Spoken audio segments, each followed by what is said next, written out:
They have said they will disarm and they've agreed to the terms again, but things are quite confusing. Hearing what you have just said and also listening to Donald Trump upon Air Force One when he was there on his way to the Middle East, he was asked by journalists at the time whether he is aware of the fact that Hamas is taking control of Gaza streets again, and he had said that he has given them what he called temporary permission to allow them to do what he called transitional security missions. Now, does that mean that America has agreed with Hamas to allow some sort of a temporary arrangement? I don't know. What do you think is going to be the outcome of this peace agreement between Israel and Hamas? And do you think that Hamas is going to disarm themselves like they're supposed to, according to the agreement?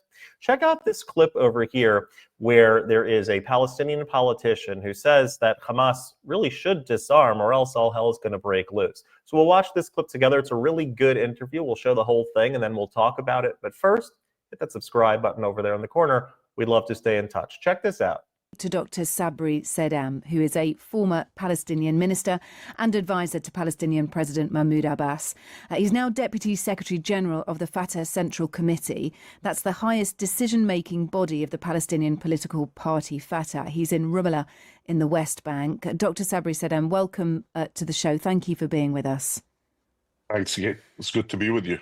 You've heard Donald Trump's threat there to Hamas. Disarm or we will do so for you by force. Will Hamas disarm?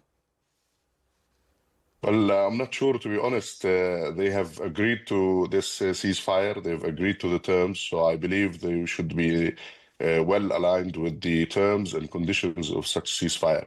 So I certainly hope that they move in the direction of fulfilling their commitment so that phase 3 starts. And then the flow of the rest of the phases would be seen as evidence that this peace plan is holding on well. Look, we heard from a senior Hamas official on Saturday, quoted by Agence France Presse. They said that disarmament was out of the question, adding the demand that we hand over our weapons is not up for negotiation. This, of course, is part of phase 2. So I might repeat the question. How likely are Hamas to disarm?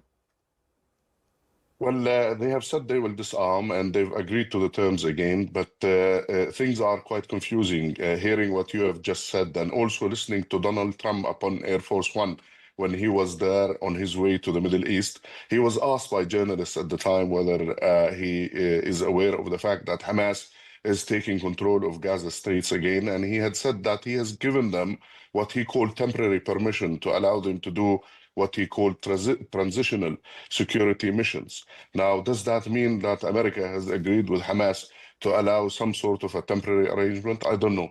But I certainly hope that the peace plan holds on.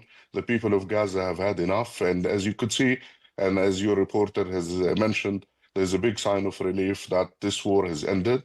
Plus, Trump and other leaders have signed to the end of the war. So everybody is jubilant, everybody is awaiting results, and I think everybody has had enough of bloodshed.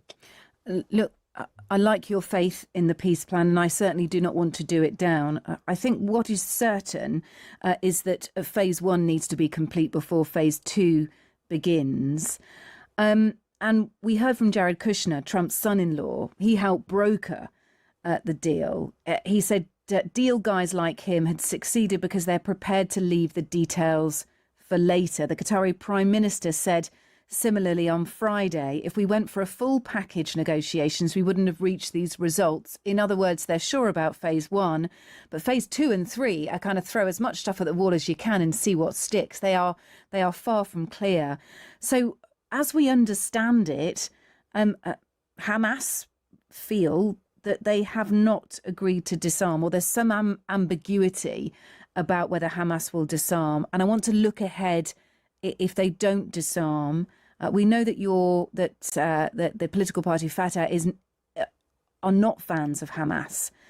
And I wonder what it might look like if Hamas don't disarm and this threat to do it by force is enacted by Donald Trump or the Israeli Defense Forces, what that will look like in Gaza. My God, I think that will mean that hell will break loose.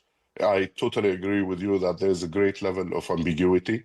doing business on the basis that you leave things uncertain and you would like to ratify the details as you go along is quite worrying. I would say I'm cautiously optimistic, but knowing that there are other interlocutors involved, that there are guarantors rather of this agreement, I certainly hope it holds. And I certainly don't wish to see more bloodshed, nor do I want to see Palestinians pushed into the verge of total collapse in terms of hunger, in terms of deprivation, in terms of severity of destruction that's been inflicted already. Not more bloods and not more bullets would in any way resolve the situation. So certainly hope that those who have mediated and guaranteed the agreement will press hard for this phase to be completed so that we move into other phases.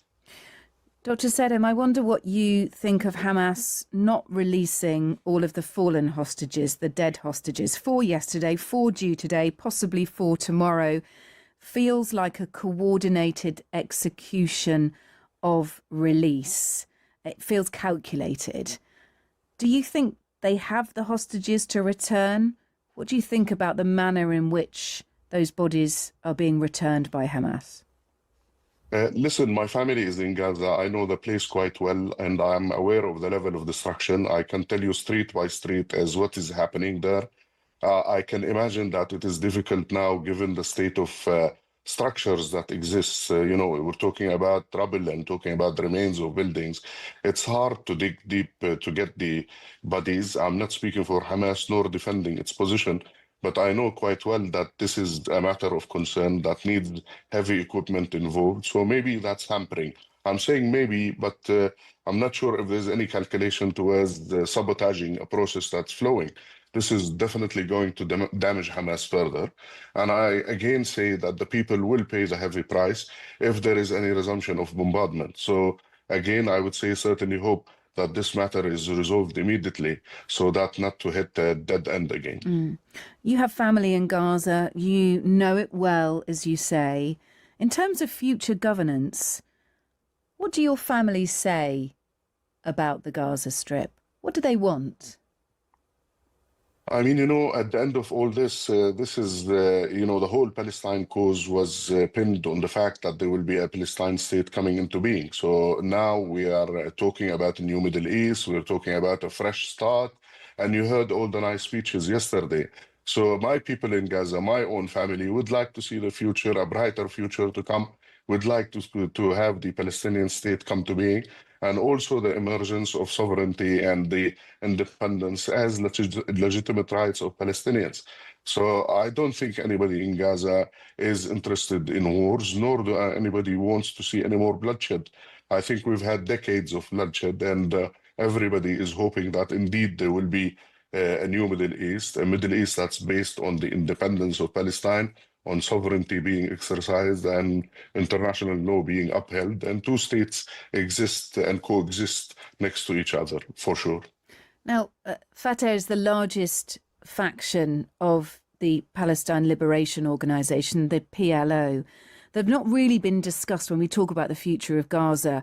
The peace plan talks about the PA, the Palestinian Authority, and that it needs significant reform. And if that happens, then there could be, in the future, a Palestinian state.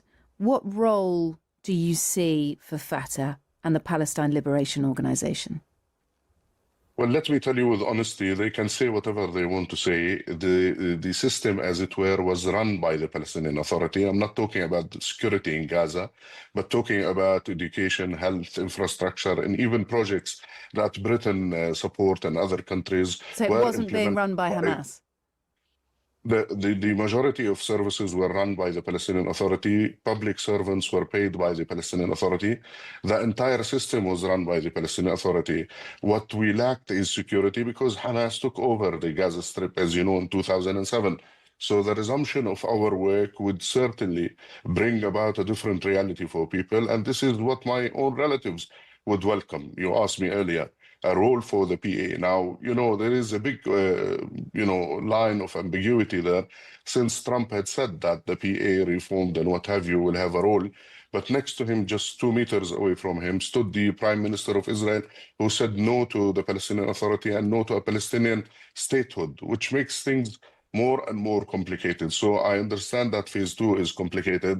Wait until we hit phase 3 and 4. Gosh, I would say the devil is in the details, and I'm sure you will have another interesting 2 months to come. yeah, and look, much of those details, to be fair, still have to be worked out. The point is we've got to this and it gives momentum.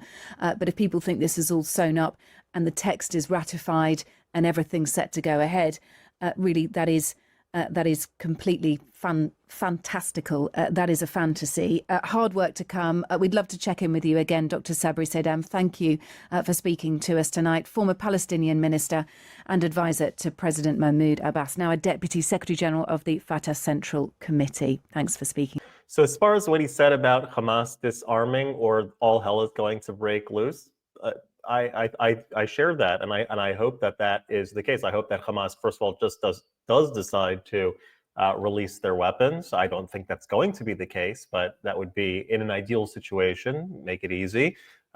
It would seem that probably sometime down the road, in the not too distant future, either the alliance that's been created by those putting pressure on Hamas in the Arab world or the Western world, or the IDF themselves will have to disarm Hamas, because Hamas can have no further future in the region, and that especially centers around weaponry. So that's that. As far as what he says about the two-state solution, the complications that come about from that, well, the problem with the complication is that even in Fatah, even amongst the PLO, the Palestinian Authority, this is not, they're at odds with Hamas, and they're not one and the same thing. However, even though they are the more moderate group that's based in the so-called West Bank, even though they're the more moderate ideology, and again, everything is just, what are we comparing it to? Everything is relative. Even though they're the more moderate group, they still have policies of pay for slay, meaning that if a person from the so-called West Bank does a terrorist activity against an Israeli, that person or that family is compensated for the terrorism that they sow.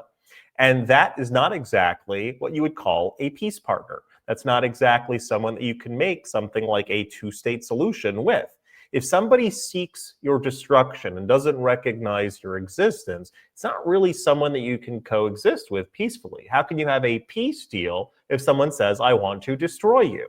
Right? And so that really is the complication over here, is that on the one hand, there is the theoretic proposal, there is the theoretic idea of a Palestinian state that could be perhaps in the future, after reform has been done, that would be something on the negotiating table. But there has never been a solid peace partner that has represented the Palestinian people, that has represented the so-called Palestine cause.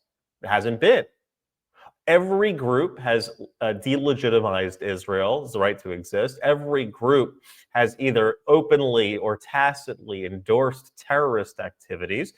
And so that's not exactly someone that you can just, like this silly Western view that you can just, well, you want this and you want this, so we'll draw a map, we'll cut it down the middle, you'll take this side, you'll take this side, and everyone will be happily ever after.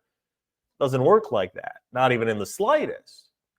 And so, yes, Prime Minister Netanyahu is saying there is no Palestinian state, and it's not going to happen because as it exists, the entity of Palestine has only been represented by radicals, has only been represented by people who want and seek the destruction of Israel.